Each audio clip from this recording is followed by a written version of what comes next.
everyone, welcome to my channel Dr. Madhu's Physio Classes. Anatomy के videos के series में आज मैं आपसे बात करने वाली हूँ अबाउट द मेटाकार्पल बोन्स। ये रहे मेटाकार्पल बोन्स और इनको हमेशा नंबर किया जाता है from lateral to medial.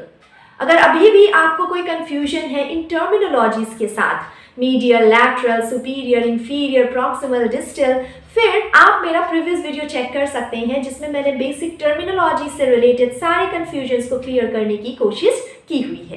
Coming back to the metacarpal bones, जैसे humerus, ulna, radius long bones है, उसी तरीके से मेटाकार्पल बोन्स भी लॉन्ग बोन्स है, but they are miniature long bones, काफी छोटे हैं in comparison to the other upper.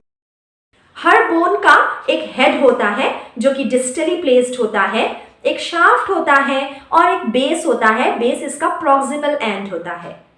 Head rounded होता है, इसका एक आर्टिकुलर सरफेस होता है जो कि ज्यादा एंटीरो पोस्टीरियरली होता है देन लैटरली, और ये एक्सटेंड करता है more on the palmar surface as compare to the distal surface.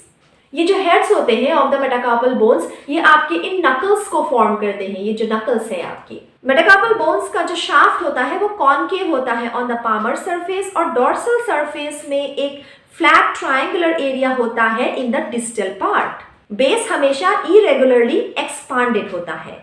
अगर हम इंडिविजुअल मेटाकार्पल बोन की बात करें, जैसा मैंने आपको ऑलरेडी कहा है, हम इसे डिस्क्राइब करते हैं फ्रॉम लैटरल टू मीडियल। ठीक है, यहाँ पे होगा आपका इस एरिया में फर्स्ट मेटाकार्पल, फिर second metacarpal, third metacarpal, fourth metacarpal और फिफ्थ मेटाकार्पल। फर्स्ट मेटाकार्पल सबसे छोटा होता है और सबसे स्टाउटेस्ट यानी तगड़ा होता है। इसके बेस में एक कॉन्केवो कॉन्वेक्स आर्टिकुलर सरफेस होता है for the trapezium. First metacarpal का जो शाफ्ट होता है उसका डॉर्सल सरफेस पूरा ही कॉन्वेक्स होता है। बाकी मेटाकार्पल्स के कंपैरिजन में पहला मेटाकार्पल थोड़ा रोटेटेड होता है medially through 90 degree relative to the other metacarpals.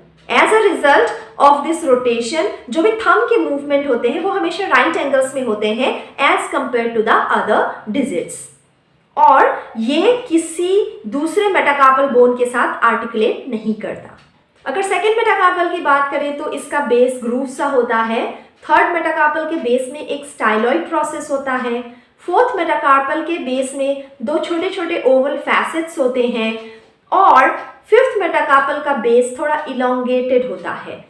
इसमें एक इलोंगेटेड आर्टिकुलर स्ट्रिप होता है लैटरल साइड में फॉर द फोर्थ मेटाकार्पल, और मीडियल साइड में एक बेस होता है जो कि नॉन आर्टिकुलर होता है। अगर हम मसल अटैचमेंट्स की बात करें तो इन सारे मेटाकार्पल्स के शाफ्ट से इंटरॉशियाई मसल्स का ओरिजिन होता है। अपार्ट फ्रॉम दिस, पहले मेटाकार्पल में ओपोनेंस पॉलिसिस, एब्डक्टर पॉलिसिस लॉन्गस और पामर इंटरॉशियाई अटैच्ड होते हैं। सेकेंड मेटाकार्पल में फ्लेक्सर कार्पी रेडियालिस, एक्सटेंसर और एडक्टर पॉलिसिस अटैच्ड होते हैं। थर्ड मेटाकार्पल में फ्लेक्सर कार्पी रेडियालिस, एक्सटेंसर कार्पी रेडियालिस और एडक्टर पॉलिसिस अटैच्ड होते हैं। फोर्थ मेटाकार्पल में सिर्फ इंटरॉशियाई अटैच होता है।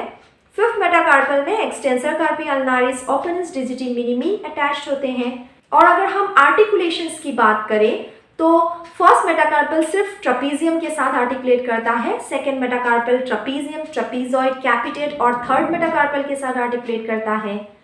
थर्ड मेटाकार्पल कैपिटेट के साथ साथ second as well as fourth metacarpal के साथ आर्टिकुलेट करता है।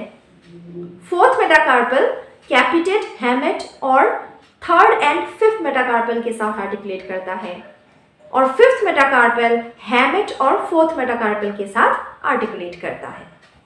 अगर हम अप्लाइड एनाटॉमी की बात करें तो इन सारे मेटाकार्पल्स में फ्रैक्चर्स हो सकते हैं बिकॉज ऑफ डायरेक्ट और इनडायरेक्ट ट्रॉमा, और इसके बारे में हम बाद में डिटेल्स में पढ़ेंगे इन ऑर्थोपेडिक्स। आज के वीडियो के द्वारा उम्मीद करती हूँ आपको मेटाकार्पल्स का एक आइडिया हो गया होगा।